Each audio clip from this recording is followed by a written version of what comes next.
direct from the web, it's Billy Masters Live. And now, please welcome your host, Billy Masters. Oh my God, time for another show. Ta-da! Hey everybody, welcome to Billy Masters Live. Oh, let me get into a good position. You know, I've suddenly taken to doing this show in the lotus position. Look, there's one foot. And then there, oh, Jesus. You know, I used to be more flexible. There's the other foot. Oh my God, I'll never get out of here. If I have to pee in the next 12 hours, I am screwed. Welcome to the show. You know, who else would start out talking about the lotus position? But, you know, it's kind of what I do.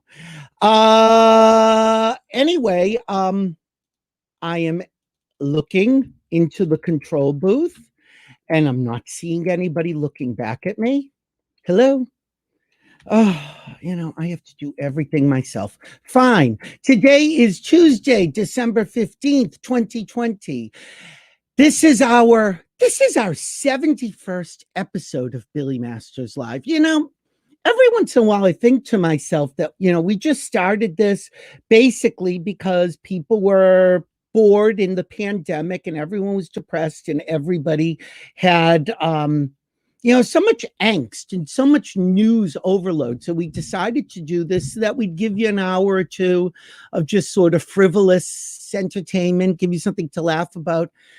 I thought we'd be doing this 2 or 3 weeks. 71 episodes, twice a week. Now that's carry the 7 square root. That's like, no, it can't be 98 shows. No. Well, anyway, it's something like 40 weeks. Anyway, and it looks like we're going to be doing this well into 2021. So I'm going to be happy to be here with you because, you know, what else do I have to do? Except, as one of our guests pointed out, taking out my winter collection. You know, it was so much fun in the summer because I have tons of summer t-shirts and button-up shirts and things. And now I'm getting out the winter wear because, last week we were in Florida. Everything is fine with the property. Traumas are averted. I did not catch anything while down in Florida or on the plane. Nobody was on the plane. It was great. And, you know, can I just say, I know we shouldn't, I am not advocating travel. Understand this. But typically, I'm on planes every week or two. And I hadn't been on a plane since the pandemic started. March 8th was my last flight. And being on a plane again, I'm sorry to say, it felt so good. Oh, but can I tell you, I shouldn't tell you this story, but I may have been part of a racist moment on the plane. And I feel terrible about this. So if this woman and man are watching this show, because, you know, they all are, I'm on this plane and I knew on JetBlue, they were not booking center seats in my section. So I saw somebody was on the window seat. I was on the aisle seat. And this woman, lovely woman, African-American, I should point out, of a certain age and shape and size, but lovely woman. She came up the aisle and I wasn't settled in because I knew somebody would have to come in the seat. So she pointed in there and I got up and she sat in the middle seat, which had me a little concerned. And I kind of glanced over at her boarding pass and it said B. It was the middle seat. So now I'm thinking, well, maybe there's going to be window and middle seat. But whatever, it's fine. All of a sudden, I had my headphones on, and all of a sudden, it looks like the doors are closing. So the male flight attendant, comes up the aisle towards us. You know, he's just checking for the last minute. Also African-American, also germane to this story. So I stop him. I take my headphones out and I said, excuse me, have they boarded everybody on the plane? And he said, let me check. And he looks at the door and he said, yes, they've already closed the door. Why? And I said, well, because if nobody else is coming and there's nobody sitting in the window seat, I was thinking that she could move over and give both of us more room and, you know, safer for everyone. Well, I don't know how this guy took it, but he kind of sneered at me and said, well, you'll have to discuss that with her. And I said, oh, well, of course. So now she springs to life. I'm not sure English was her first language, by the way, because she was speaking only like a word here and there. And she said, what? The flight attendant said, he'd like you to move over. Well, that's not really what I wanted. And I said, well, because it would give both of us more room and it's safer. And she got in a little bit of a huff and just slid over and slammed down her armrest and just gave me a dirty look. So, but I said, the more I discuss this, it's only going to make it worse. So I let everything go. However, when he came to give us a beverage, he went to her first and he said, would you like a beverage? She looked up and said, shite. And I said, he's like, what? Shite. And she kept looking at me, shite, shite. I don't know what possessed me, but I said, I think she means Sprite. So the guy said, oh, Sprite? Yes, shite. I'm like, oh, God help us. And then he gives out, because JetBlue doesn't have real brands, he hands her a Sierra Mist. Now, I don't know how to translate that. I don't know if, she might be from the Sierra. I don't know. She took it. She was happy. Everybody was fine. Nobody videotaped me. It was fine. But in case people are wondering, I had no problem with sitting next to somebody or her being black or her being gay, older, whatever. It was just to give us all room. I would have done it to anyone, except perhaps a hot gay boy. And then maybe, who knows? I wanted to tell her, Jennifer Lewis is one of my best friends, because that usually gets me out of a lot of trouble. Anyway, although it also has gotten me into quite a bit of trouble. So anyway, enough about all of that. That was my story. But I did get home in time Saturday night to watch Saturday Night Live. I enjoyed that Timothy Chalamet. He's sort of, delicate featured and thin and has a good haircut. He's like a young Dorothy Hamill. I enjoy him. And then, there was that Bruce Springsteen with that wife, the Schiaffo woman, who, is fine, but she's sort of like a butch Bonnie Raitt. That's what she reminds me of. I enjoyed the whole show. I know there are friends of mine who don't watch it. Whatever, don't watch. Hi, Jerome Cleary. I see you there. Okay, starting the show. We were backstage talking about this. There are rarely, as you know, if you watch this show 71 times, I only have people on this show that I like. If I don't like them, they're not getting on the show. I don't care who they are. Nicole Kidman, I don't need you. Stay home. But people I like and people who I admire and people who've done work that I've been a fan of, I love them. And you will not believe this, but when I say this to one of these guests, when I first came up with this show and made up my dream list, one of these people was near the top of that list. We'll get to that. But this person wasn't the top of anything. This first person, somebody I love. We saw, there was this play by Stan Zimmerman and Christian McLaughlin. Yes, Virginia, mostly by Stan. I mean, I'm not supposed to say that, but because it's very autobiographical about Stan's life and his mother. I saw it 2 years ago last week, December 9th, 2018, with this cast. And I know Stan. For those of you who know Stan's work, he's a writer, he's a producer, he's a director. He does it all. He's like a triple threat. And he wrote for Golden Girls and Roseanne and Gilmore Girls, and there's lots of plays and directing and whatever. Anyway, I saw the show and I fell in love with the show. I fell in love with the cast. I'd already been in love with Stan Zimmerman. And here we all are after the show. And I am so thrilled that I get to welcome all of them here today. And we're going to start with the writer-director, Stan Zimmerman. You are on fire today. You had me laughing. I'm worried about Sprite. Shite. That would have upset me the most, is Sprite. No, the Sierra Mist. I'm like, look, she's going to think I'm trying to kill her with this. But And I think it's possible she had a voodoo doll in her purse. I'm not sure. Yeah, with your sweater, I'm sure. Yeah, with my sweater. Stan, how are you? You were on before with the Golden Girls tribute.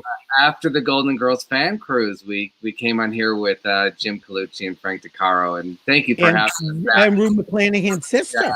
And thank you so much for always being so supportive of my theatrical endeavors. As you know, it's hard to get people to come to plays in any town, but especially LA. Oh, yeah. And you know what?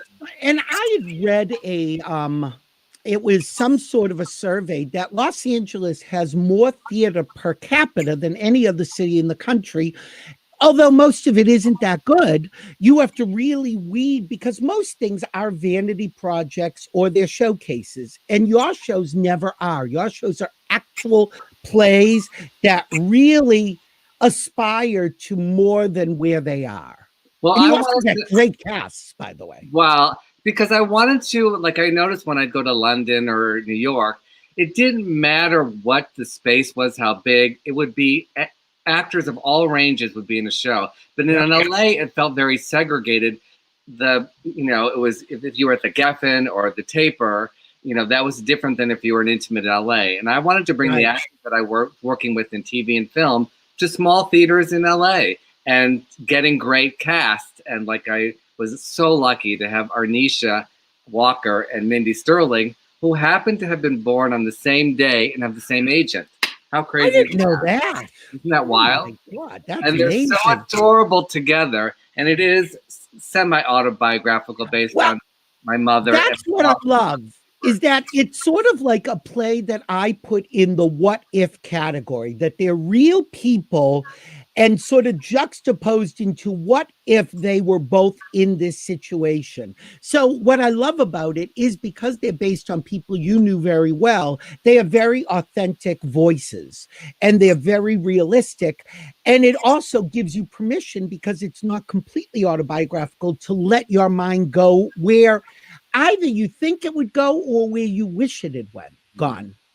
Well, the what if was happening because my mother started experiencing early dementia and living alone in a condo in Santa Barbara. And we were trying to get her to move out of there and she didn't want to leave her house. And she said to me, well, what if Virginia, who was our longtime housekeeper when I was little, could move in and we could live together? And I said, great idea, but she's been dead for years.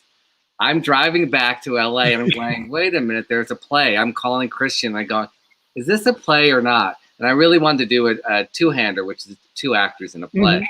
And that's how that came about. So from that, I got to use many stories. I have a story that Mindy does in the play about Studio 54, because I was at Studio 54 and I had Andy Warhol literally taking pictures of me. And I told him to stop. I didn't know what's wrong with you. I know what is wrong with me is right. But, now doing it in a whole new medium online, and we recorded it. We were supposed to be doing it live in North Carolina at the Judson Theater in Pinehurst, North Carolina. Oh. And unfortunately, because of COVID, we couldn't all be there. But the three of us are supposed to be doing it. And the producer, Morgan Sills, suggested that we do it online. And my co-producer, Stephanie Von Huben, and I worked tirelessly to put this all together for a holiday treat for everybody.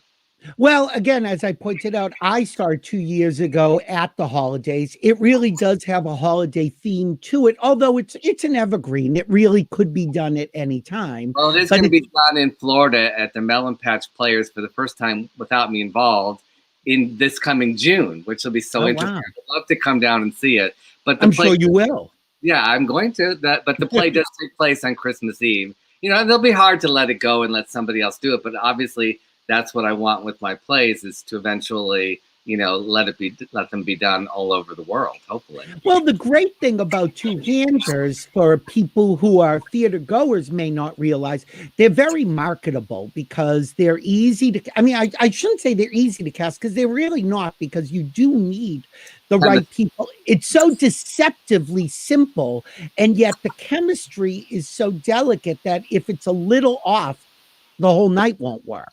And then how do you block it? You can't just have two people sitting on a couch in a chair the whole time. You need some movement. So figuring there's no action out.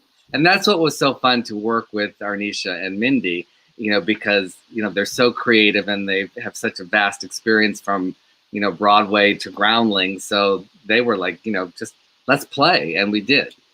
Well, I think that also what's great about the two of them, and it's amazing that it just sort of fell together that way, was that they both have worked in all media. So they really have such an experience in terms of theater is theater, but a two-hander really is like a film because everything is in a close-up ultimately. And so how to make that connection with an audience while still making it. Yeah, exactly. They can, because they're so expressive. But it's hard. And I mean, I guess it works well in small theaters. I would actually really be interested in seeing the two of them do this in a large theater. Well, our goal is to bring it to off-Broadway next year. So that'd be my dream come true. And, bring it back every Thanksgiving to January. And, I hope that they would come with me to New York. How has your family responded to it? Have they seen this? Yes, they have. So that's the interesting thing, because, all during my writing, my mother would sometimes see things in Golden Girls episodes and go, "That's me." And I'm like, actually, that isn't.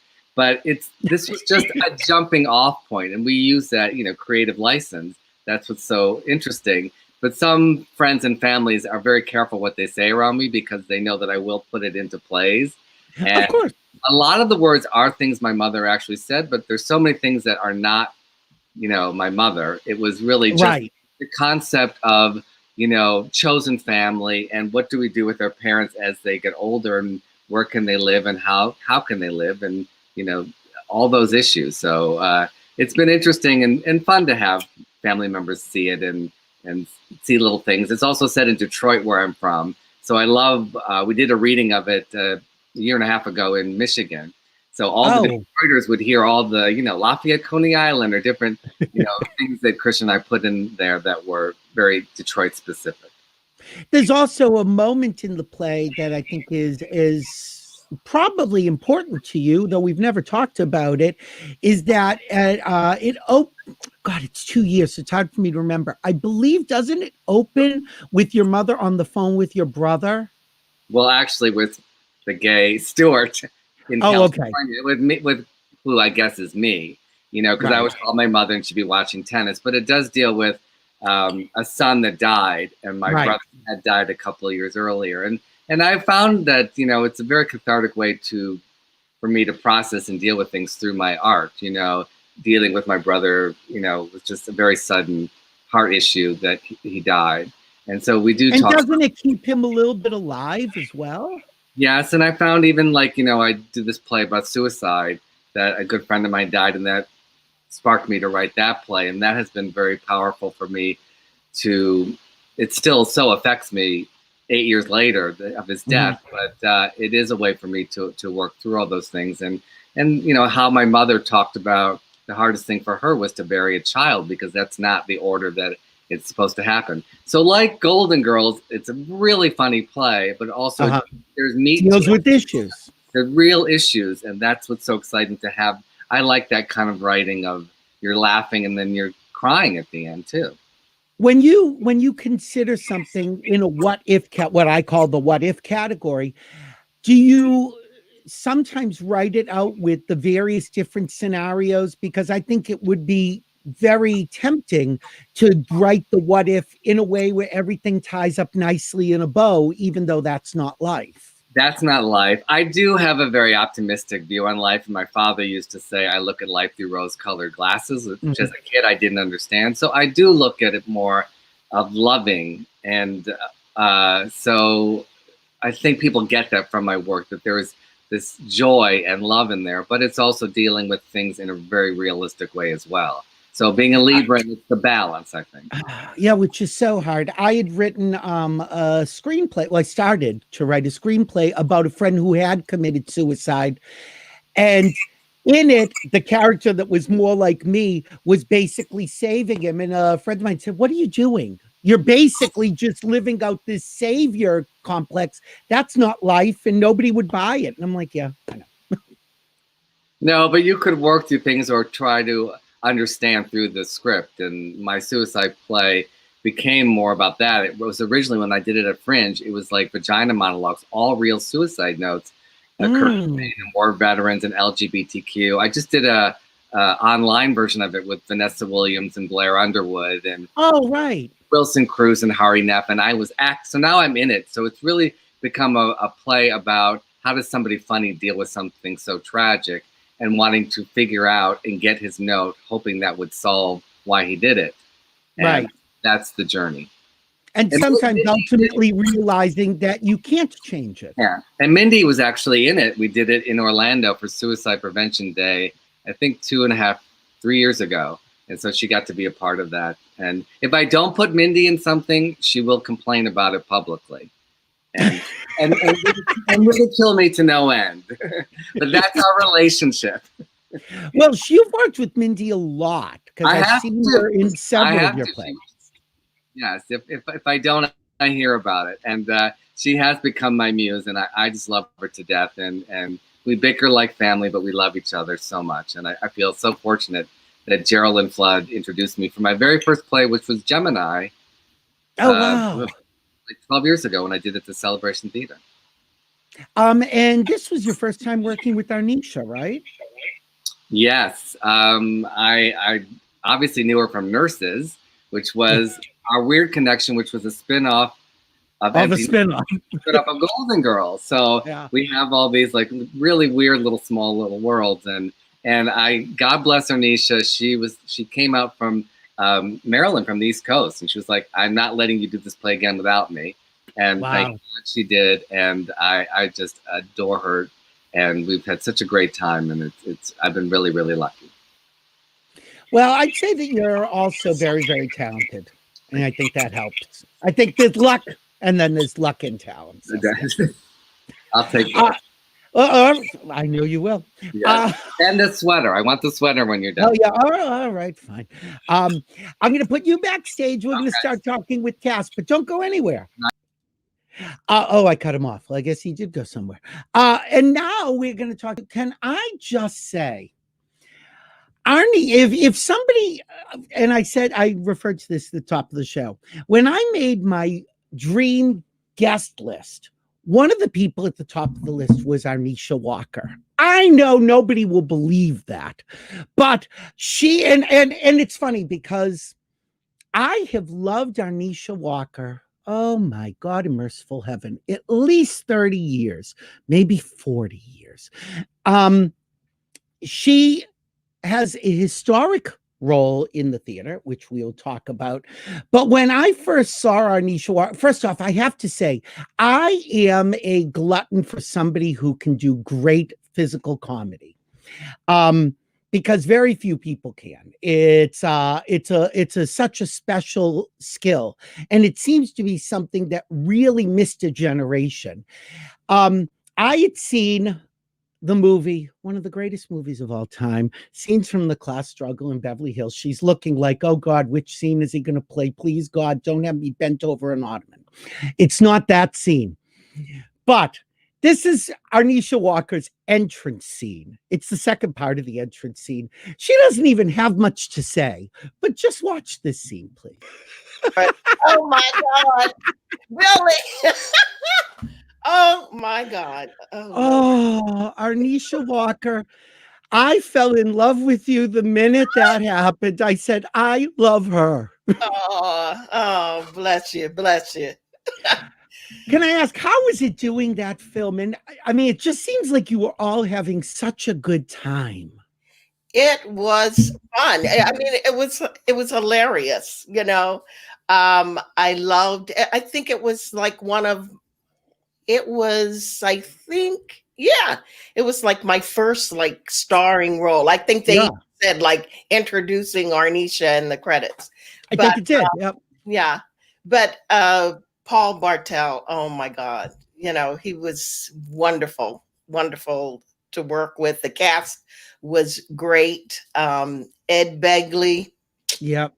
You know, I mean, just everybody. I mean, it's such a great cast from top to bottom, and every little role is so specific. And what I love is on the page, I'm sure that scene doesn't show up like anything. Oh no. Yeah. There's nothing there. And yet, even in the background, you could see the dog humping your leg, although we can't see the dog. Well, by the time, really, it wasn't a real dog humping my leg. By the time Obviously. that was, but That's the acting. yeah, that's the acting. There is a person, Rebecca Schaefer was in that. Rebecca Schaefer was the daughter. That's correct. Yeah. She's Jackie Bissett's daughter, I guess. Right. But there is, I want to show an acting scene because, there's sight gags and there is physical comedy and then there's really having the goods. And this is a scene I had to kind of splice together to make shorter, but let's take a look at this. Oh, Lord. Tell your wife that you're in love with Claire. What? You bastard. You want to run that by me again? Go ahead, Eugene O'Neill. Tell her. It's the moral thing to do. To Belle. Oh, God, it's true. Uh-huh. Peter? So you in love with the rerun here? Well, ain't that a bitch? Let me tell you something, hubby dearest. Aunt Belle, tell him about the movie. Mind your mouth, baby. A few months ago, your buddy Howard here did some exploration of certain dark parts of my continent. I don't know what you're talking about. I never met this woman before in my life. The fuck you didn't. Dr. Doolittle here went so deep into areas unexplored by your feeble playwright ass that I got to thinking he was Lewis and Clark. You're lying. Oh, am I now? Well, let me give you a little something else to think about. Yesterday, I fucked a houseboy. In broad daylight. Doggy style. You cheap black whore. Claire is a real woman, and she likes to wash, too, with soap everywhere. Your mama. You screwed one? The other one, what's his name? Frank. It was so degrading. I felt like some fabulous farm animal. That's a lie. Frank wouldn't touch you, and he would never treat a woman like that. Oh. It's so specific and so every little and eyebrow and pursed lip. It's so brilliant. I was just being me. You're so sassy and you jump off the screen. And that's what's, I think, so staggering about that being your first film role, because I could see that working in a theater and it would be really big. But to play it down and still make that impact, that shows great talent. Yeah, well, you know what? It all comes from the same place. Of course, you make adjustments. If you're on stage, the audience is over there. So you have to be bigger, a little bigger. But, that camera and the mic is right there for film. So it took me just a minute to, make the adjustment. But how important is a great director? Specifically in something when it's a new medium for you? Oh, directors, everything, because, as actors, we're inside the picture. So you can't see the full picture if you're inside of the picture. Right. So a director is everything. I mean, that's why I love, one of the reasons I love working with Stan is that, he has such a vision and, he lets you play, but he's going to keep you inside of the boundaries of where it should be. And he does his homework before we even get together. He knows, where it's, who everybody is and where it's supposed to go. And it's, and he has the talent of seeing people's talent and putting the right talent together. So that's very important too, Does it help, I think, when you have a director who's also the writer, because they're really invested in the characters, they know their voices and what's authentic and what isn't? I don't know. Cause I mean, I've done a lot of television. And so those writers, most of the writers in the room aren't necessarily the directors. Sure. But Stan is unique in that, he does both equally as Mhm. well.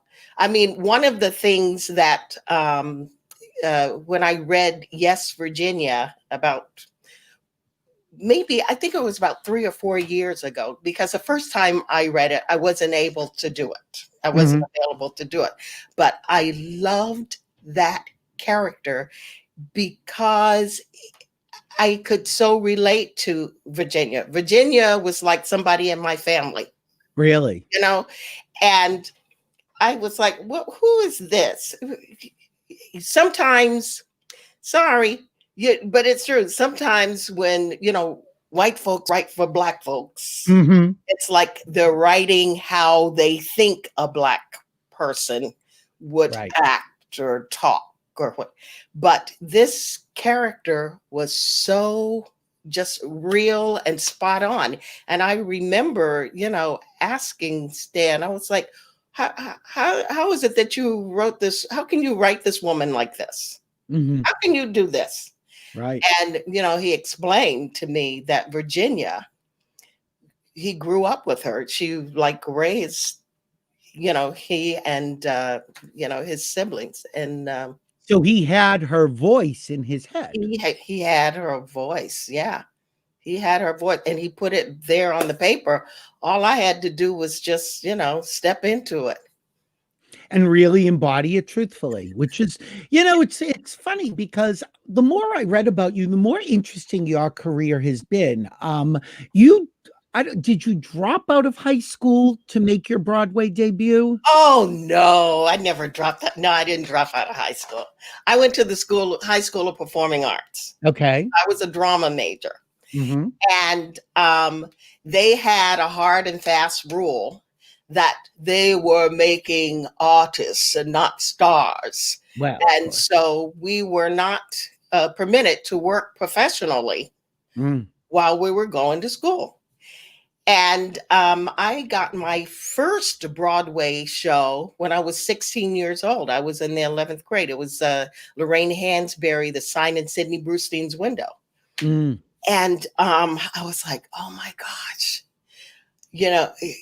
I got this Broadway show and I want to do it, but I know school isn't going to let me, go. So I went and I had a meeting with Mr. Escow, who was the head of the drama department. And I said, Mr. Escow, I got a role in a Broadway show.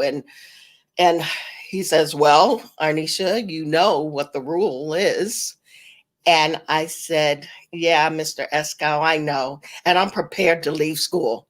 And so he was like, so let me talk to the board. So he did. He spoke with the board and they made a deal with me that I still had to keep all of my studies up. I had to be responsible for they called it studio. You had to do a certain amount of plays and everything. And so my average could not go below a B. So I agreed. So every day I'd go to school all day. And then at 3:00, I'd go over to the theater and I'd do my homework and stuff and do a show at night. And the show would be over by 11. I'm on a train up to the Bronx. It would take me a couple of hours. I was like, when I look back at that now, I was like, boy, I really, really, really wanted to act. And I really wanted to get out of the ghetto because that's where I was living. And I was like, when I think you also needed you needed a life because you also were growing up without a family, really. Right. Well, yeah, my mom died when I was an infant and I never knew my dad. So I was passed around a lot, through family and friends. And so, yeah, most of my early life, I was homeless. So I had to depend upon the kindness of others. There were many kind people, some people that weren't so kind. But as soon as I graduated from performing arts, I was 17. I got my first apartment and just never looked back. You know, it's funny. We talked with Stan about what if, and I always think to myself that out of adversity with the right people can come boundless opportunities. Yeah. And it seems like, you know, you really created the life you envisioned in your mind. Did you think to yourself, this is what I'm going to do and I'm going to build it and nothing's going to get in my way? Yeah. I just, you know what? I think I learned early on as a kid that we are wonderfully supported by the universe. I mean, I didn't consciously know that, but I kind of realized early on that if I wanted something and I worked toward it, that of course, you know, I would be successful, you know, or That's achieve what I amazing want. for a young, homeless, orphaned girl to have that faith. What gave you the faith that you could manifest it? Because I would think it's very easy to feel like a victim in that case. Well, yeah, you know, so many times when I was growing up, people would, you know, when they would hear my story, they'd say, "Oh, how remarkable you are, because you could have been a drug addict or a prostitute." And I was like, "Yeah, but I could have been a princess and a queen too." But I do have to say, when I, from the age of, I think like when my mom died till like 5 years old, I lived with my Aunt Susie, who lived in a little shotgun wooden shack in Columbus, Georgia. Wow. Excuse me. And she went to church all day Sunday, every Sunday. She went to church on Saturday. She went to Bible study on Wednesday. And she would take me a little Baptist church. And I think maybe, you know, I got some of those, you know, teaching. The foundation. Yeah, exactly. Because now I'm not so much a religious person as I am a spiritual person. You see? Same as me. Yep. Same thing. Yeah. You know, and since high school, then you really hit the ground running. I mean, you had a lot of success pretty quickly. Was it the time? Because it seems to me like you maybe came up at just the right time when there were opportunities and people were looking and opening their vistas to people of different ages, different colors, different backgrounds. Well, I mean, it's always a struggle when you know, live inside brown skin. Right. I mean, it's not as easy as, you know, some of my, probably not as easy as it's been for Mindy. Mindy's probably going to get me for saying that. On the other hand, Mindy couldn't have been cast in Dreamgirls. No, she could. Oh, let me tell you about Dreamgirls. Okay, we'll go there. So I should say, Arnesha, and we've had so many Dreamgirls on, Loretta and Jennifer Lewis and Jennifer Holiday and the Burrell sisters. I mean, we've had them all. So Arnesha holds a little place of history, having played all three Dreams. Have you also played Michelle? Did you ever do Michelle? No, I never did Michelle, just Dina, Laurel, and Effie. Yeah. And again, I don't think anybody else has done that. Oh, and I should say, played the three major roles on Broadway or a national tour. I'm sure somewhere in a musical theater, like in a suburb, somebody may have done it, probably at the same time. But you've done it in the biggest venues possible. And that's really, I can't think of anyone who could play all three roles because they're so different. Well, Michael Bennett didn't think I could do Effie at first. Really? Yeah. Well, first of all, I've done like 3 casts of Dreamgirls, and all of them were absolutely fabulous. I started on Broadway with Cheryl and Loretta and Jennifer, but I was learning the parts for the LA company. Michael Bennett knew that he wanted me to open the LA company, but he didn't want me to take another job. He wanted me to be available. So he paid He gave you a job. Come to New York and just learn. And it was just like, learn all the parts, learn Dina and Laurel. He hadn't decided which role he wanted me to have.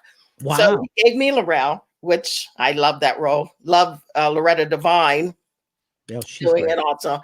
And I would just be in such awe of Jennifer.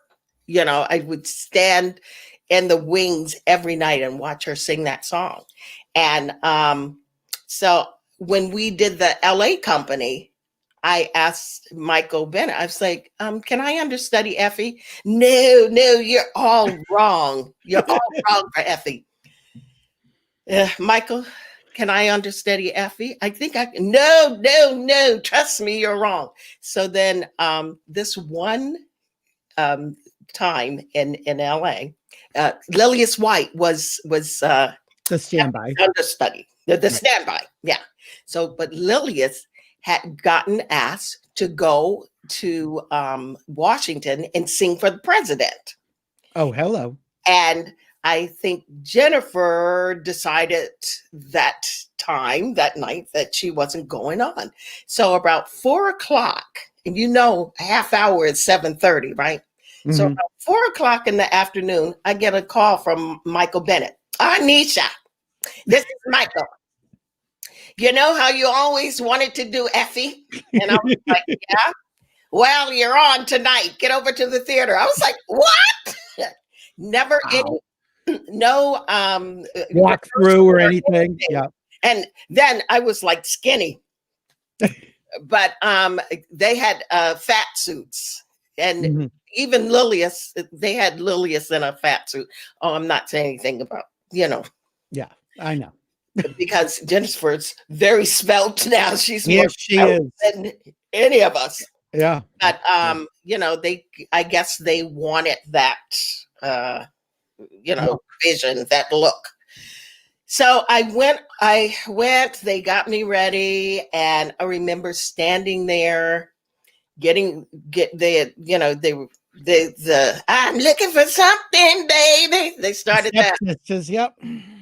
Oh, no, it was before they started that. They made the announcement. Ladies and gentlemen, the role of Effie will be played tonight by Arnesha Walker.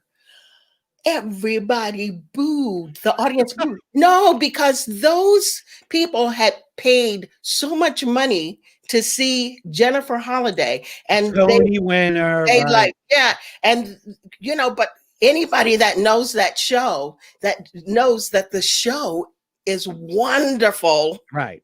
No matter who does it. And so after I sang, and I'm telling you, I'm not going, thunderous applause, and I was okay. But I was like, oh, I'm not going out there. Well, just to give the audience a taste of you as Effie and as Laurel, here's a little clip. So take a look, guys. And I am telling you, I'm not going. You're the best man I'll ever know. There's no way I can ever go. Darling, there's no way. No way I'm living without you. I'm not living without you. I don't wanna be free. Where's the champagne? Where's the flowers? I'm all dressed up in my party dress, and I've been sitting here for hours, and this ain't no party. No way, baby. This ain't no party.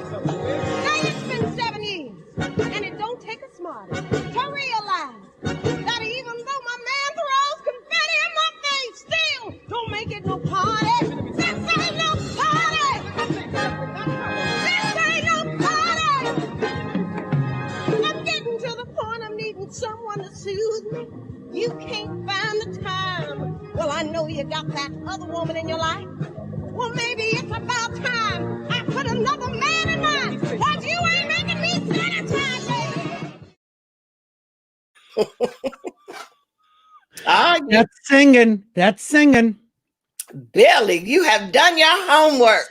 Oh, look, I love my dream girls. I have made it a mission in my life to become friends with all of you. I love you because I really think that I feel, like you said, everybody has brought something different to the roles. Absolutely. And, you know, the Burrell sisters, Debbie and Terry. Oh, Terry, yeah. thank you. And, and Leilani. Oh, Linda Leilani Brown. Yep, and Billy Blank's ex-wife. Oh, Sharon Brown. Sharon Brown. I mean, there's just so many of you. And again, what's been wonderful is that it seems to be this little sorority that you've all gone on to these big things, and yet you all have this in common. There is this commonality that you all are part of the history of Dreamgirls. Absolutely. And you've got a pretty big part, Missy. Yeah. Can I just ask, before I let you go quickly, when did you go in for Dina? And for Dina, you know what? I did Dina at the Playhouse. Lonnie's husband, really famous. Oh gosh, I'm having a scene in Florida, Jupiter, Florida. Oh, okay, all right. Burt Reynolds. Oh, Burt Reynolds. Yeah, that Lonnie. Yeah. Lonnie from Nurses. We should also point out. And Lonnie's been here. Lonnie's been on this show as well. Yeah. But I just, and by the way, I did mention I just talked to Cheryl Lee Ralph. I said I was going to have you on, and she's like, "Oh, say hi to my sister Dreamgirl." So yeah. I just saw Cheryl in a Christmas show last night. She was so beautiful. Yeah, we talked about, she is the queen of Christmas, the Black Queen of Christmas. She's done so many of them. Yeah. Arnesha, we're going to have to put you backstage. I have to go to Mindy. Then we'll all be back together. Okay. Well, thank you so much, Billy. I love you. I love you so much. Okay. Now, I know Mindy's thinking, oh, yeah, he loves Arnesha. I love Mindy Sterling. And I just tell you, nobody makes me laugh like Mindy Sterling when she is yelling. Nothing makes me laugh more. Just let me show a clip of Mindy yelling because it just kills me.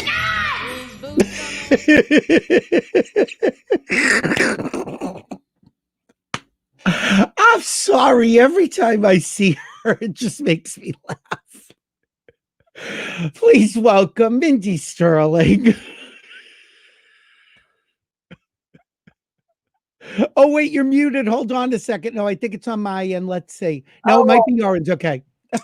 Well, oh, my God. After talking about you screaming, you're muted. There you go. There you go. Yeah, I don't know why people love me yelling, but I do have a set of pipes, I guess. Well, it's not even that. It's that you yell from the core. It's not like even right here or here. It's like deep. Yeah, there's something about my yell. I love doing that to my son sometimes, just out of nowhere. If we're in the car, I just to get him to giggle, because I'll just go, "Get out!" and he just laughs and gets out. But also, it's interesting that Frau in Austin Powers also is a member of our LGBT community. Mm-hmm. A little bit. Let's show a little clip. Mary Jo Smith from the Groundlings. I was so happy to have her play my Laval. Well, again, it's like we were talking about Arnesha. Again, it's so specific and it is so nuanced. I mean, there are little things that aren't on any script, and really you can't even direct. They just come. I mean, of course, I know that the writing is great, the direction is great, but there's a lot of you that really has come in there. And I think it's really your background in Groundlings that has aided you so much in that work. Well, and that's how I met Mike too, was really? Show at the Groundlings. Yes, he was doing an improv show with us. He was guesting. So I had met him, and so he got to see what I did, and certainly I was in awe of him from SNL. And so that when he wrote it, or co-wrote the script, I was definitely someone that he thought of. So I had his back and the director, Jay Roach, because Jay Roach, who I love. So yeah, because I was really a nobody then. I mean, I wasn't Really? I mean, I was doing commercials and a little bit of television and then an improv at the Groundlings. And so when they were casting Frau, there were other people. There were people that definitely had more television or more film or whatever. So it wasn't just given to me like saying, hey, we don't need to see anybody else, you're it. So I had to still go through the process. Did they know what they wanted? Because again, you seem so specific, but it also seems so you. Well, I don't know. You know what? I have to be honest with you. I didn't watch any of the other Bond things. Somebody said, oh my God, you resemble somebody in one of the Bond movies. And I didn't want to watch it because I didn't want to, have to think about or compare myself or, oh my God, do I have to be her? So I stayed away from that. And I literally just did myself. So even in the script, if it says she yells out, bring in the fembots, I brought the way I yell, bring in the fembots. So it's not. Was she always supposed to be sort of arch and did it say she was supposed to be loud? It'll just say yell. She yells out to them or calls them. And so it just worked for me. And because I'm so animated, so not only am I yelling, but I'm like, it's, my whole face lights up. It doesn't. It transforms. Also, we're having shout outs to you. Jerome Cleary says Mindy was my Groundlings teacher in the early 90s. And of course, Teddy Hardwick. Hi, Teddy. Teddy says hi. Oh, people who I adore. Again, we there's this group of people. And of course, I remember seeing you for the first time with the Groundlings. And we've talked about this on this show before, that the Groundlings it's an improv troupe, but it's more than that, because it's really, it's a school. It's a method of working, and it's not just improv. It's what you can bring to even the written word. You said that so beautifully, Billy. So I've never heard anybody really talk about the Groundlings like that, other than maybe a teacher or somebody involved. So thank you for making that useful to listen to, because I absolutely agree with you that, going through the program, and it's a very structured program, and each level is really there to bring something new to you and for you to exercise new things about yourself. And we're constantly pushing and trying to get you to experience that. And, because you're writing later on, but your improv is going to get you there, and your improv is going to help you, formulate sketches and scenes and characters. And that's what it was all about. And when people— And keeping it fresh, because there are sketches that come out of the Groundlings that then are kind of frozen, but they still have to remain fresh every time they're done, which is a very specific technique. Yes. And the character work that we've also developed that we get from people is, really, really interesting. Great exercises. The school program was wonderful to create that. I mean, I've been through it, so I know what it was like.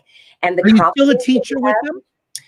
Well, they're closed down, obviously, right now, and they are teaching online. I'm not currently teaching right now, but never say never. And once a Groundling, always a Groundling. Oh, it's my family. I'm still very much involved with the people there and things that they do online. In fact, I'm doing something tonight online.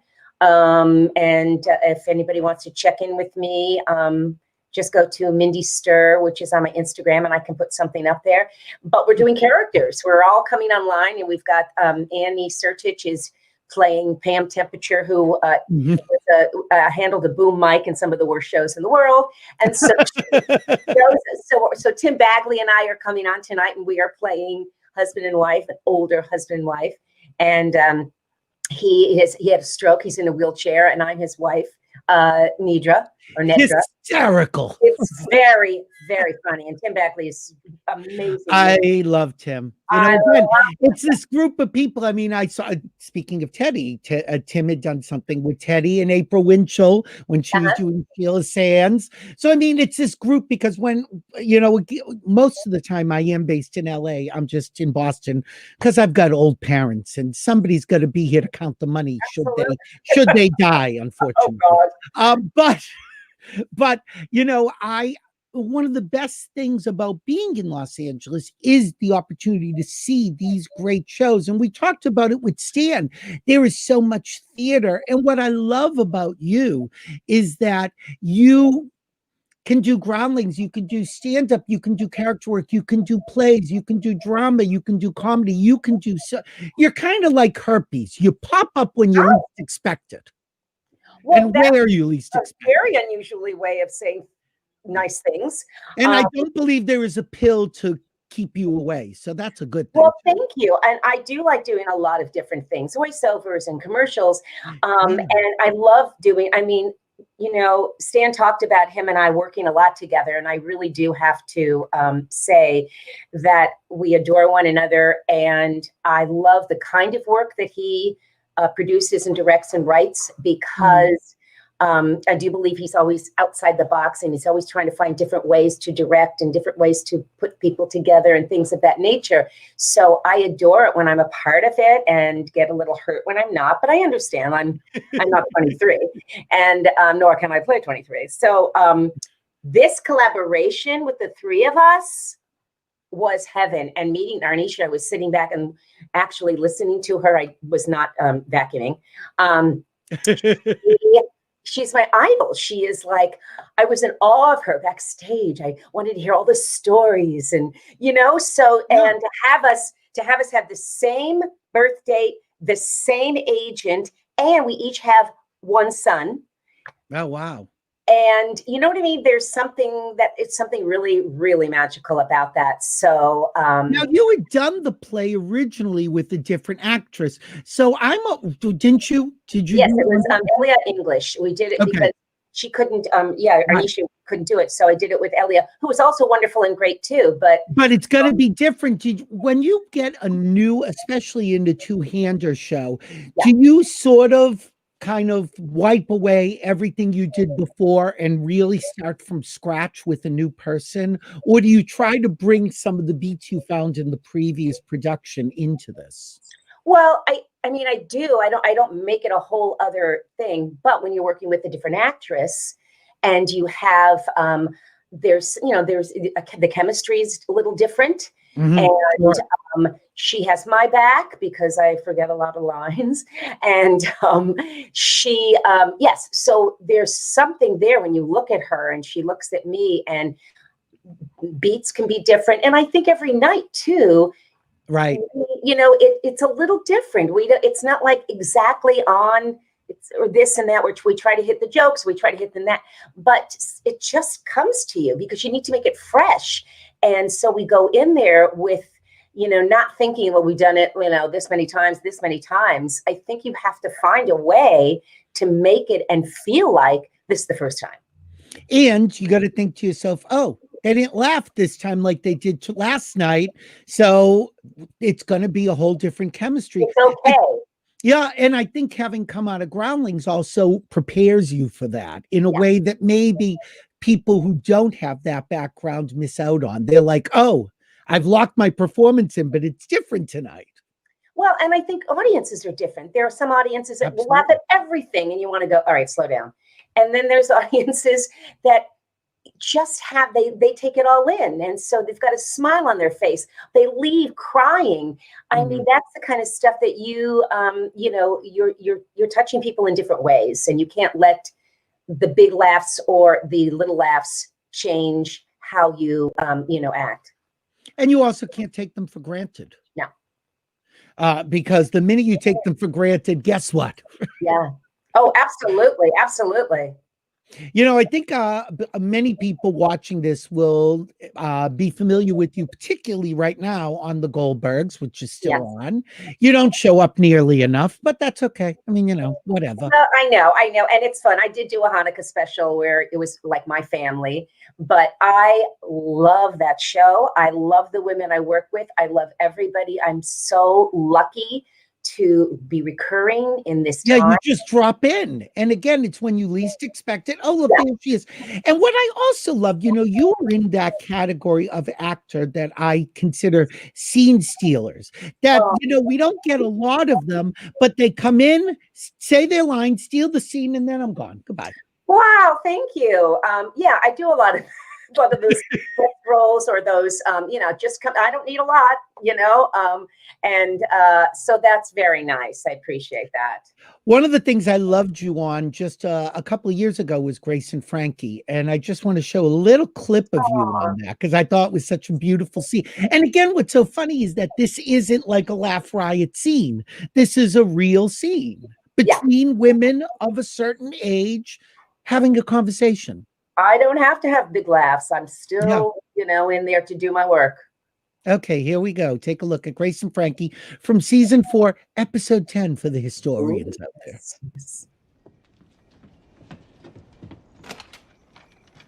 Are you Frankie Bergstein? I am thrilled to say I am not. Are you guys talking Frankie Bergstein over here? Are you Frankie? My name is Sally Gaspar. I'm Harriet Frankel's cousin. Frankel, that's what it was. Oh my God, why are you here? If you're here to kill her, please come in. I'm sorry to barge in, but a friend sent me your interview. I don't know if you believe in these kinds of things, but if Harriet had a message from beyond... I believe in them. Harriet told me you would. And she'd tell you that this was not your fault.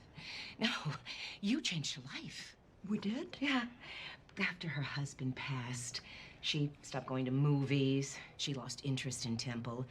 And then she found your product. And I know this sounds silly, but it brought back the cousin that I once knew. She returned to Temple and started seeing movies? She even started rapping. Oh, tell me there's video. So you don't think that we killed her? No, quite the opposite. Your vibrator gave her life. And then death, but first life. See? Did you hear that? Yeah, I did. You two have nothing to feel bad about. I'm so glad you feel that way. I don't know if the rest of the world agrees with you. Are you kidding me? Have you seen your Facebook page lately? I don't log on anymore because I end up in a Jacob Winnie rabbit hole. Yeah, and I'm too scared to look. Well, you should probably check it out. Oh, I almost forgot. I had these made for Harriet's friends. My grandson went to NYU and now he's making t-shirts. I think we should all be a little more like Harriet. Oh, gosh.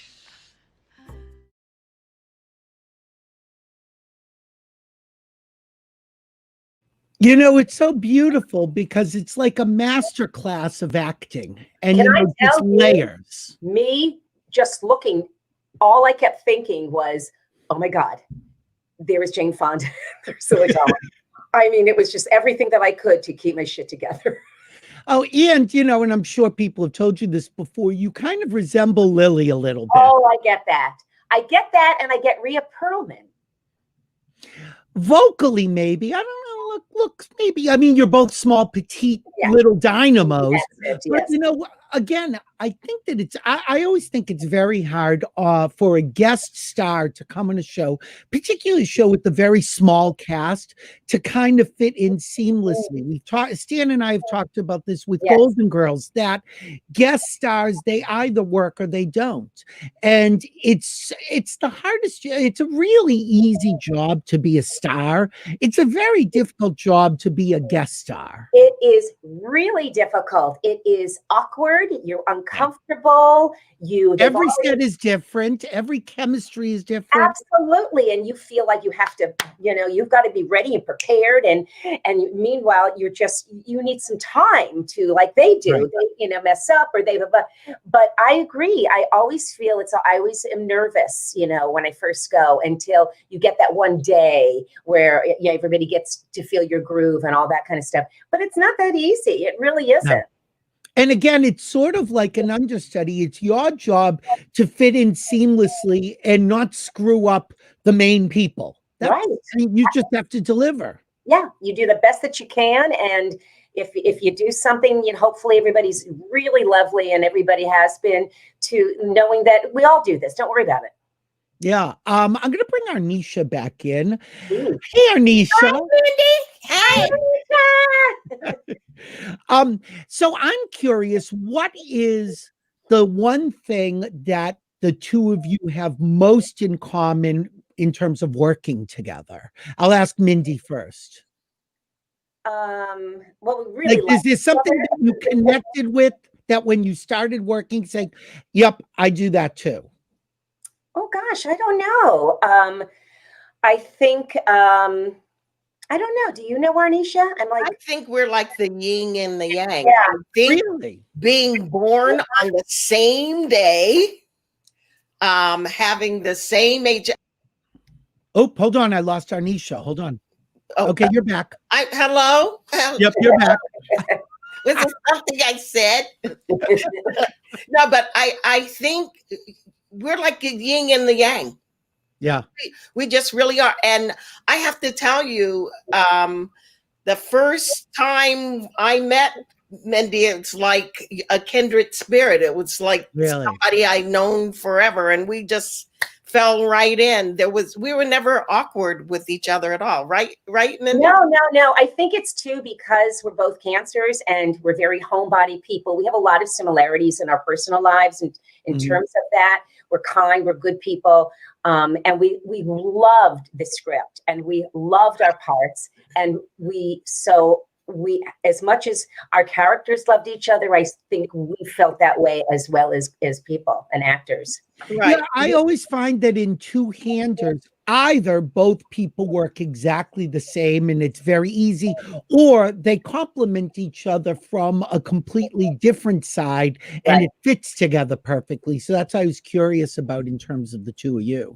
Yeah, no, I think we really, I don't know, she was very calming to me. She was very, and even though we're the same age, she's got so much wisdom. And I mean, look at her background, look where she came from. So I found her to be a mentor to me. And like I said, I was telling more people. Yeah, I do because, I'm a little frazzled. I'm telling you, really. But can I say so? When I met Arnesha that night or that afternoon, and Mindy I had met before, but Arnesha, I had so many years of seeing you that my expectation of you was so different than the reality because you are such a centered, calm, like you may be this tempest on stage and in your performance, but at the core of it is this almost like a very calm, reliant person who's so grounded. Really? Well, yeah, thank you. Thank you very much. No, I mean, I guess I attribute that to how I grew up. I learned early on to, depend on myself. And like I said earlier, that we are wonderfully supported by the universe. Oh, yeah.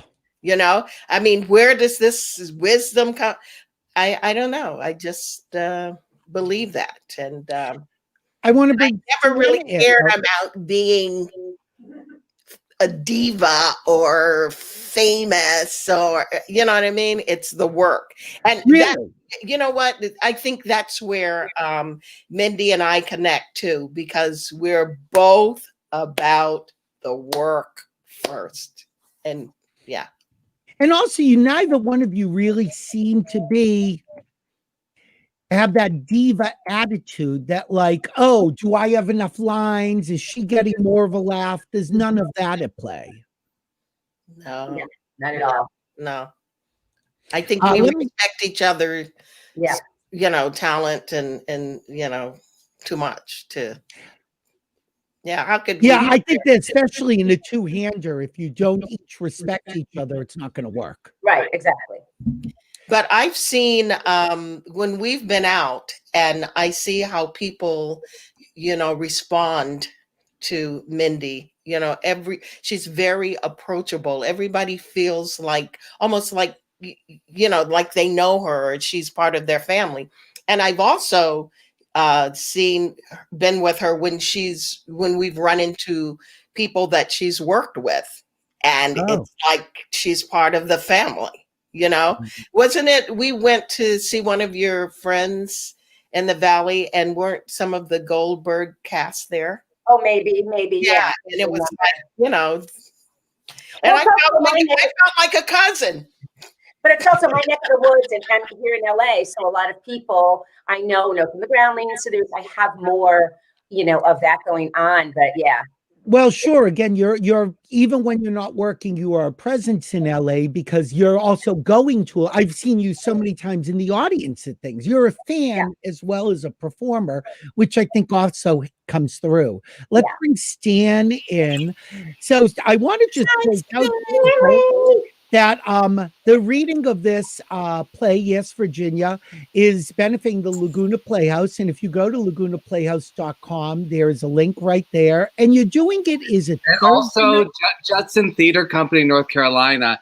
And we've had 2 other theaters join us. Oh, great. 4 theaters, Stagecrafters in Michigan and also Millbrook Playhouse in Pennsylvania. So I love this idea that during COVID, all these theaters are coming together and that we can support them to keep theater alive. And especially to see these 2 together is so exciting because you don't get to spend, 70 minutes in the living room with them. And they're just so special. And I feel so grateful. And you had such great clips and questions. I was like in tears watching you talk to all of them and hearing stories I haven't heard yet. So. Well, as Stan knows, and the 2 of you now sort of know, I only have people on this show if I'm a big fan. And I am such a fan. I mean, again, I could sit and talk to each of you for an hour just without, and still not scratch the surface. There is so much that I'm interested in.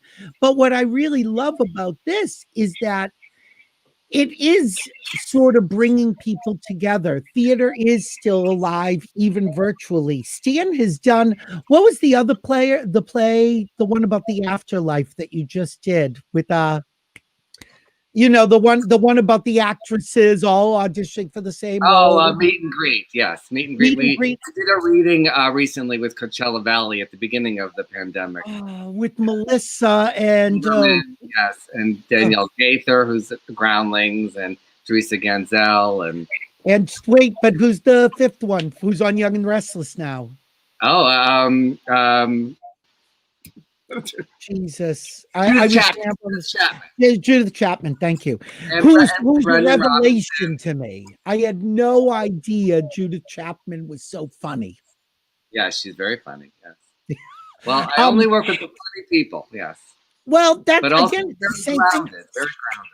I think that, Stan, you and I have talked about this, that you sort of approach your career like I have, which is if there are really talented people who you don't necessarily want to hang out with. And I would really rather work with somebody who's talented, who I like. It makes it much more appealing for me to want to go to work. Yes. Yes, after so many years in difficult TV shows, and you can look, IMDb me, you know who I'm talking about.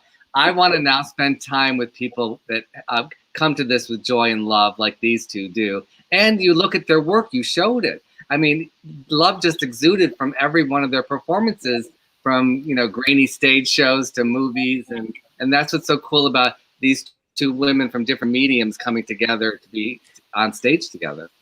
Well, and also you. I guess we should also mention that, you know, you've had quite an extensive career, both as a director and a writer in various mediums. So you know what you're looking for, and also you're a fan. And I think that's something we all have in common. We're all fans of really good work. Since a little kid. I mean, I created this TV network in my bedroom because I wanted to be around all this entertainment. I love pop culture and I love TV, movies, and film. And so to get to do this now, I mean, I used to create shows in my bedroom, and now I'm actually still doing it with COVID. So, well, enough about your home videos from the bedroom. We don't need to know about that. But you know what, Billy? I do have to say, we haven't seen this rendition yet. Have you seen it, Mindy? No. No, they're getting it tonight. But Okay. there's a lot of special things. Okay, but I do have to say, this has really been an experience because I think Mindy said it before. Stan is always, you know, thinking out the box. And when this COVID like stopped a lot of people in their tracks, not Stan.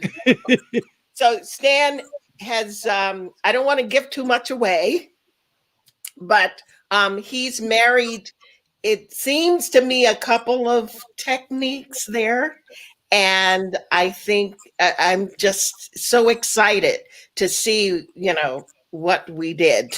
Yes, my years of television and editing really helped because, you know, you're stuck in these boxes, but how to stretch it a little bit more. And I couldn't have done it without Stephanie Von Huben, who put in hours and hours and hours making this. So it's our little Christmas present to the world, and we can't wait for people to see it. With stellartickets.com, and we have having a big opening night Thursday with the talkback, and we'll all be live. I can be there. Better be there because I've already told people. No, but I wasn't sure if I could. I was working, but now I can. Oh, you're working. Oh, great. I'm going to be very busy. Yes.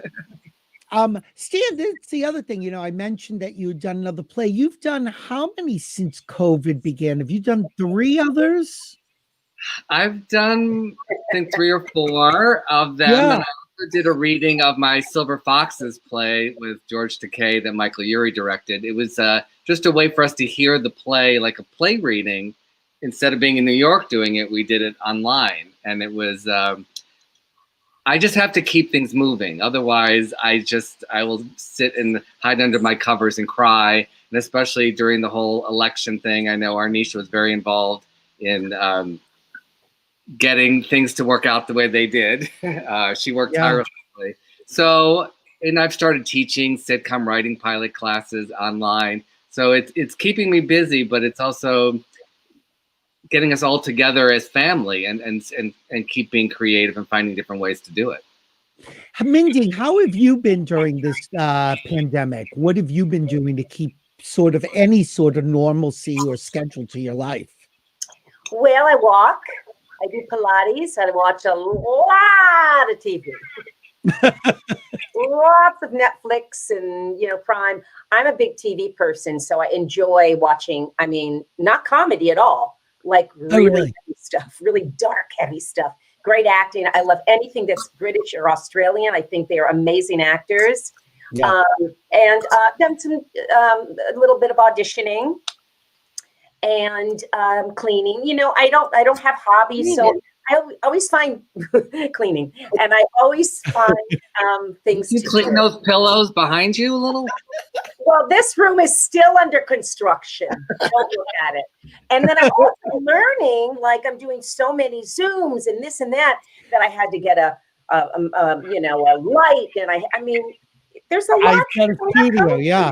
Yeah. Well, that I think, you know, this is something that, and I think Stan can speak to this as well, that it has changed from your first production to now, is that we've all evolved. We've all gotten better at this. And if you're not afraid of the technology, it really opens up so many possibilities to you.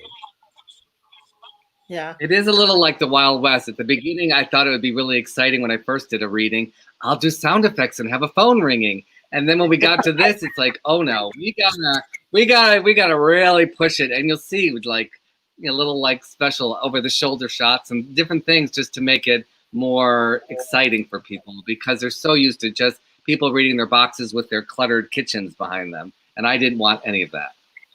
Right. Arnesha, how has the pandemic been for you? You're on the East Coast. Well, when President Obama did the commencement speech for the class of 2020, I watched that. And he said something that just, hit my soul. And he said, you don't have to accept the world as it is. So I called my friend Stephen Nakami, who's a director in New York. And I said, Stephen, I know what I want to do with my talent, because we had been threatening to work together for about 3 years. I said, I want to use my talent to inform other people about how our democracy works, and to inspire them to vote this man out. So, and we all know who I'm talking about in the White House. So then we just started calling our friends, and everybody said yes, yes, yes. So we started an organization called Just One Step for Democracy, and we create video and content that's entertaining, but it's informative and inspiring. And the message was vote for change. And so even though I think maybe our contribution was small comparing, all of the people and all of the organizations that came together, we were part of that. We were part of that.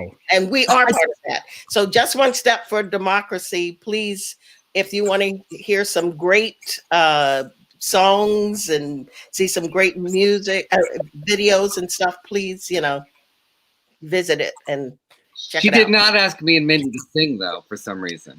Oh, now you both. Mindy's in our sizzle reel. Oh, And Stan didn't make the cut, apparently. No, It's Stan, fine. if you go on our YouTube channel and our Facebook, we're on all the social media platforms. Stan's there with his sign. And Mindy's like, we're taking just one step. We made the celebrity real. We have a couple of questions. Rocky just asked, Stan, could you share info about your writing class? Well, let's just explain what the writing class is, because you're really doing some interesting work. Yeah, so I kind of based it on the Groundling. So it's in 3 sections: pitching, a month off, and then you work on an outline phase for 3 weeks, a month off, and you write scene 1. And at the end of that, we do a little cold reading. But it's I only take the most is 8 writers, and we create like a mock writer's room. So everybody reads each other's material and give notes. You're really getting that full experience. And at the end of the first section, you pitch to an executive friend of mine, and they give you their real feedback. And it's been so cool to from all over the world. People should know that a writer's room is really a specific thing that a lot of people don't have access to. That it can be. Now, a writer's room can be so wild, and yet it also has to be so free and a safe place for you to pitch the most ridiculous things. And somebody will twist it, and it will morph into something that's really extraordinary. Yeah, like on Roseanne, we had 21 writers, and it was very intimidating because they were all super funny and all stand-up comics. But you would never get that experience. So here's a way that we can actually have it on COVID. And I have writers in Australia, and 1 class, and now teaching 6. So that's very time-consuming. But some people, like one woman, she had this idea for 15 years, and at the end of this week, she will have finished a pilot idea that she's been carrying around. Wow. So That's I feel extraordinary. Yeah, I feel really proud and excited, and maybe one of them will actually get to sell and put on the air. And then I can cast Stan has shared with me. Just get in touch with them, Stan at ZimmermanStan.com, and you can get more information. And I want to point out once again that you can go to stellartickets.com and get tickets there. If you go to any of the independent theaters that we've mentioned, you can also get tickets. It's all one big happy family. And if you want to drink with us Thursday night, we're having a little Zoom party. You'll have to come, Bill. Yeah, I've got my rosé ready. I have a all question ready. for Billy. Yes, honey. You've been sipping off from that cup. What's in that cup, Billy? Just water, I swear to you. There's a big bottle of water. I get very thirsty during these shows. I mean, sometimes I'm drunk, but usually I'm just drinking water. Look, have I mentioned that I'm best friends with Jennifer Lewis? Yes, I have to drink. All right, I have to drink. I was on a great cruise to Alaska with Jennifer Lewis. Oh God, the Alaska cruise. I have heard stories about that. No, and it's funny because we've talked about what we've done during the pandemic, and it's so important to have your friends, whether they're physically near you or whether you're able to do something like this, because at the beginning I was really staying very positive, and I'm on this show and I'm telling people it's fine, it will be over in a couple of weeks. And then I'd call Jennifer at night, and you need people that you can say, can we just get real? And she turned to me and say, we're fucked. I'm like, yep, we're fucked. And then you just sort of go all gloom and doom and say, okay, you ready to go back out there? Yep, I'm ready. And I think that you have to wallow a little bit, and then you got to go on. And I think that shows like this and plays like what you're doing, I think it's so important for people to have entertainment and to sort of feel like it's okay to laugh. It's okay to enjoy something, and it's okay to think a little bit, not too much. Absolutely. That's what's really surprised me about the readings is you kind of forget when you're in LA, New York, but there's a whole vast country and people stuck at home, and to have a shared experience and to be up close with someone like Mindy and Arnesha, it's really a treat. Again, in your classes, to have access to somebody who has been so successful, that is awfully rare. And before the coronavirus, you could only have access to him either in a class in person or perhaps on some of those more salacious apps. Wow. Woo! Helping my reputation or ruining it? I am helping you. You're going to have such a sex. When we're out of the pandemic, you are going to have such a sex life. Oh. I'm starting to give out numbers right now. Yeah. Like some exotic farm animal. Oh. There you go. Oi. Arnesha, can I just tell you? Oh my God. One of my best friends is watching this, and he's like, does Arnesha know for 40 years, we would refer to somebody, she's like an Aunt Tobel. And like nobody would know what we're talking about because and again, Mindy, I will scream. I will have a friend that will just say, just go. And we will laugh so much. And they're little moments. And I think that, there's something, I had mentioned this a few weeks ago on the show, that Nia Vardalos and I had talked about that when she wrote My Big Fat Greek Wedding. Somebody wanted her to make it more universal. And she said, but what they don't understand is the more specific it is, the more universal it is. Yeah, right. And again, what you two actresses do, it's so specific, we all get it. And I think there's something so powerful in that. Thank you. Yeah, thank you. And Stan, you're good in bed. It's fine. There you go. Help somebody. And yeah, you're talented, and there's those Gilmore Girls and Roseanne and Golden Girls. You've done your time, Frank. I've done my girls, yeah. Oh, look, Cindy says, Stan Zimmerman fan. Oh, Cindy. Oh, hi, Cindy. Oh, you've got such fans, all of you. What's that? What am I? Oh, look at that.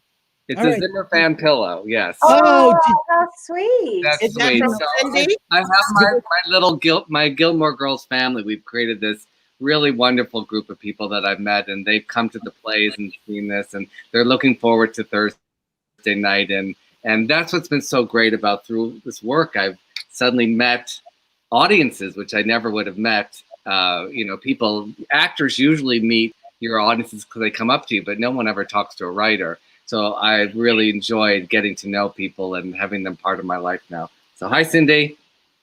I just think it's great. I think everybody, again, will just say it one last time that it is benefiting a number of theaters, including the Laguna Playhouse, where I've had so many amazing nights.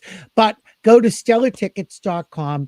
You could see it. It is helping regional theater around the country during this is a very difficult time. Obviously, support your theaters, support your actors, support your writers, because when this is all over, it's going to be the writers and the performers who are going to tell this story. And a lot of great art is coming out of this pandemic, and we don't know what will come 5 years, 10 years down the lines. But there's going to be extraordinary product out of this. I hope. There will be. There already is. So yes. Well, it's gotten you to do this, and again, this will live on forever. This version of the play, so I just can't wait to see it. Stan, you got to make sure that I will be there. I will get you all the links, but I really hope people can experience these two live one day, because being in that room with them, as you know, you were there 2 years ago, is extraordinary, and they keep getting richer and deeper with their roles, because as we've become this little Virginia family. So thank you so much for having us. And I really was watching all the clips with them in them. They know I love them so much. And again, yes, Virginia, there it is. There's the original ad. And there they were on a set together. Aww. Oh. Yeah, Stephanie did that beautiful set. It was a great set. And of course, I am thrilled to have you again. There we were 2 years ago, and now we're back together. Thank you so much, Arnesha Walker, the legendary Arnesha Walker, the fantastic Mindy Sterling, and that bobcat in the sack, Stan Zimmerman. I adore you guys. Hang around backstage for a second when I wrap, and then we can say goodbye privately. But thank you guys so much for doing this. Thank you so much. And, Billy. I adore you. And thank you all for watching Billy Masters Live. Do not forget, we are on live every Tuesday and Thursday night, 3 p.m. On Thursday, we are having legendary Ruth Pointer of the Pointer Sisters, and we have some other pointers that are going to stop by. So you aren't going to want to miss this, because it's going to be quite a surprising show. And then next Tuesday, we have Taylor Dane. I wasn't going to do a show next week, but we're going to have Taylor Dane here on Tuesday. And I think that might be the last show of the year, but we're not sure. So anyway, thank you for watching Billy Masters Live. This hour and a half has flown by, but it has been so much fun. I hope you guys enjoyed it as much as I did. Be sure to go to stellartickets.com. Watch us on Billy Masters TV on YouTube, or at billymasters.com/TV. This has been Billy Masters Live. Kenny will hate that I will say I have been Billy Masters. And just remember, if we're here, we're live. Bye, guys. Take care of each other.